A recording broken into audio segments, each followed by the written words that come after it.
Why are Subaru owners always broke? Now, before you get mad, I'm not talking about all Subaru owners. I'm specifically talking to you, WRX, WRX Ti, and other performance model Subaru owners who somehow seem to spend thousands and thousands of dollars on their Subaru, and they get the results of normally slower, less reliable, and constantly broken. In today's video, we're going to talk about where that money is going, why you're spending your money unwisely, and why the Subaru community has such a bad rep in the performance segment for being unreliable, slow, and constantly broken. With that said, let's get into the video.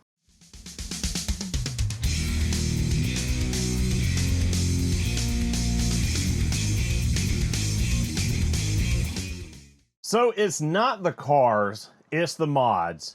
It's plain and simple. Subaru cars are phenomenal, great reliability, and can be super fun in the performance section. But it comes down to wise choices in how you modify and how you spend your money. I see plenty of stock WRX, WRX STIs, Forester XTs, Legacy GTs, etc. with 200,000 plus miles with little to no issues and super reliable. And then on the other hand, I see WRXs and other turbocharged Subarus with less than 30,000 miles on them with blown engines, blown transmissions, and a ton of money sank into a car that a lot of times isn't even paid for yet and is still financed. It comes down to making good decisions in how you modify, how you maintain, and how you drive the car every day. That seems like a very simple thing, but a lot of people just can't seem to put that together, can't quite learn that lesson without spending tons and tons of money to do so. Let's talk about the biggest lie in the Subaru performance community, and that is the line of, it's just a bolt-on. It's never just a bolt-on. You see this over and over again. You can go to many performance websites geared towards Subaru performance and see list and list of modification parts that you can click, drop, and ship right to you and easily bolt onto your car for better performance. Cold air intakes, bigger intercoolers, hard piping, down pipes, full exhaust, the list goes on and on and on. All of these modifications that sometimes are very cheap and simple to purchase and install, but the big problem is a lot of times they are installed with no tune, no supporting modifications for the modification you're making, there's no data logging, and no clue what's actually going on with the engine. You might be putting that cold air intake on there thinking that you're going to free up all kind of horsepower compared to the restrictive stock air box and intake, but in reality a lot of times you're just leaning out the engine and causing damage where you didn't realize that quick easy horsepower you thought you were getting is actually hurting your engine. We've talked about this many times in the past about the importance of tuning Subarus, modifying Subarus with a plan, and having supporting mods when you are modifying your Subaru to keep from blowing up something, keep from having a disaster, and keep cylinder 4 from checking out and going out the side of the engine block. Chasing numbers rather than balance. That's one of the biggest issues in modifying Subarus. One of the biggest issues I see with kids, and I do say kids as anyone younger than me because I'm pushing 40 at this point, and that's the main demographic I see modifying and destroying turbocharged performance Subaru models, is that all they care about is numbers. They care about high horsepower numbers, dyno sheets, Instagram likes, all of that mess, and your Subaru's engine cares none of that.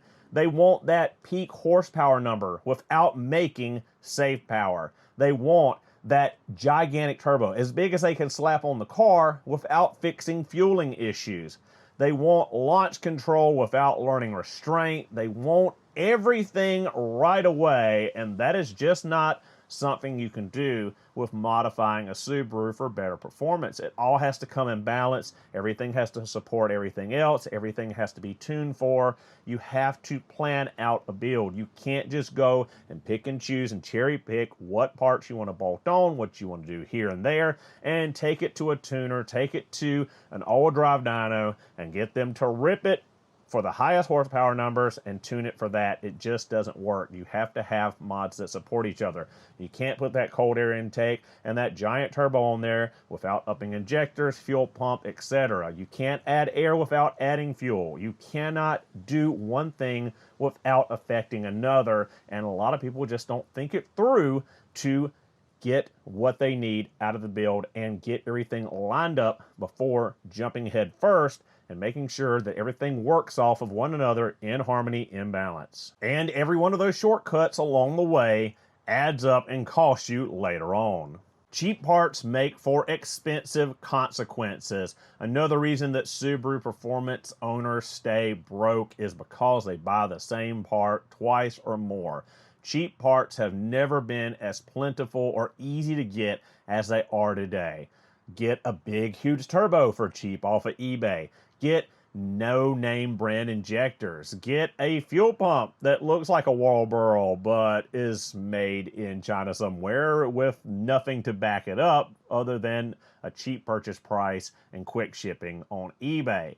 All of those cheap parts cost you later on, either having to replace them when they fail prematurely with the name brand part you didn't buy to start with, or when that $400 or $500 savings between the cheap part and the expensive part results in a $5,000+ repair bill when you wipe out your engine or something else catastrophically. Saving money on performance parts is not ideal. Cheap parts, like I said, are super plentiful and super easy to get your hands on and very attractive for younger kids, again, modifying their car on a budget. Don't save money buying cheap performance parts when it's just going to cost you a lot more later on to replace, upgrade them with the proper part you should have bought in the first place, or again, to fix the engine you wiped out because you wanted to go cheap on an air filter, intake, turbo, etc. It happens over and over again.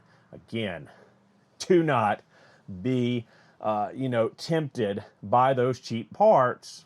Save up. It's always worth it to buy the name brand when it comes to performance parts, especially with your Subaru. Cheap parts aren't good. Good parts aren't cheap. That adage is as true today as when it was first said.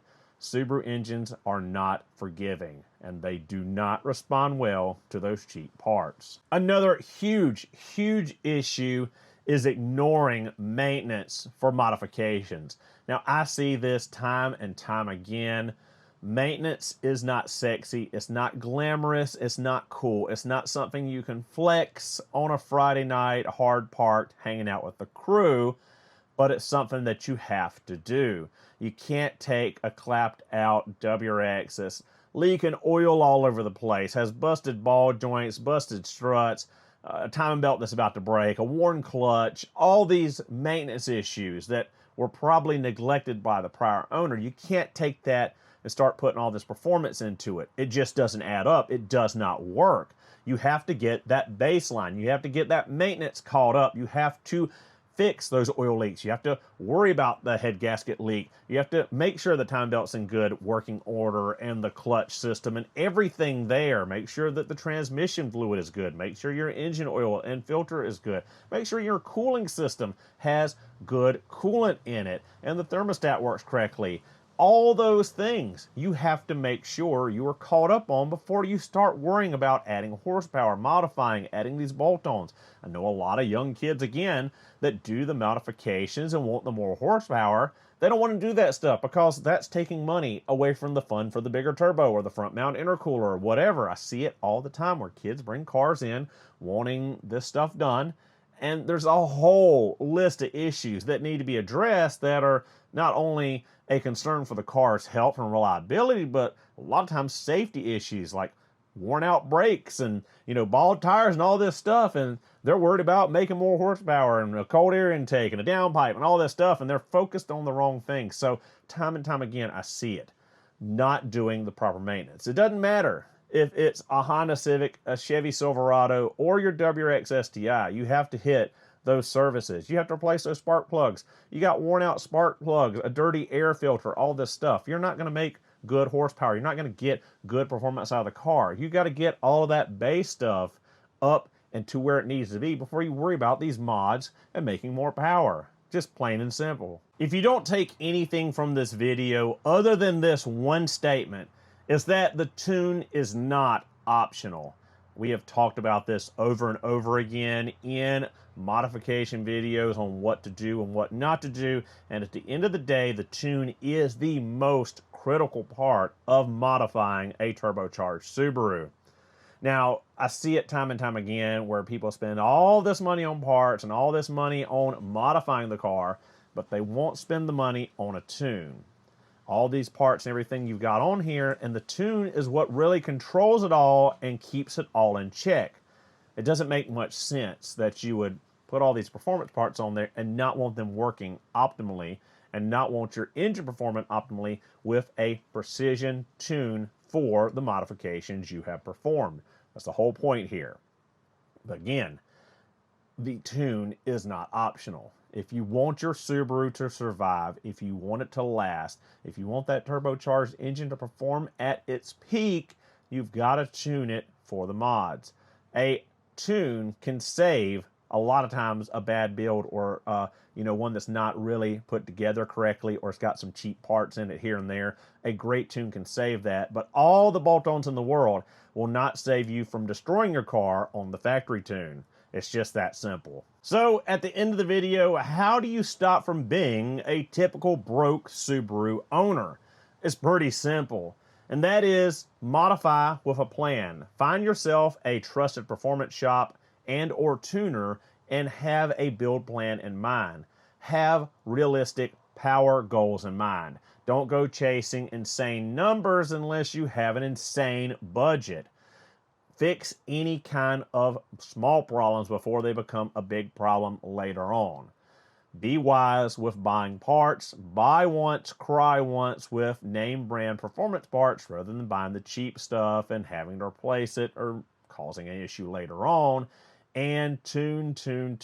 Always tune for everything and plan out what you're going to do prior to the tune. And again, find a trusted tuner and shop to help you along the way. And also, you have to accept limits. Subarus are not limitless, and there are constructs depending on how much money you have to spend. A safe and reliable build is not boring, it's disciplined. If this video made you mad, you're probably doing at least one of the things on this list. If it made you think, well, good.